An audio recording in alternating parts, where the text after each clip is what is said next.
Balita hanyut korban banjir bandang ditemukan meninggal dunia. Saat ini korban sudah dibawa ke rumah keluarganya untuk dikebumikan di Desa Kampung Baru, Kecamatan Semadam.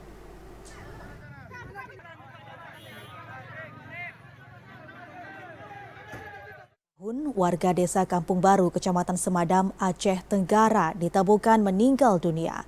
Balita yang sempat hilang tersebut ditemukan di bawah reruntuhan rumah pada hari ini 14 November 2023 pada Selasa siang.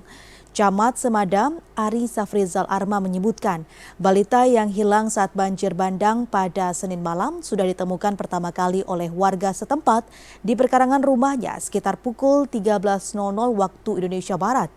Ari mengatakan setelah korban ditemukan oleh warga di rumah reruntuhannya langsung dibantu oleh tim SAR, BPBD TNI, dan Polri untuk dibawa ke rumah sakit RSIA Kutacane menggunakan ambulans dan dinyatakan meninggal dunia.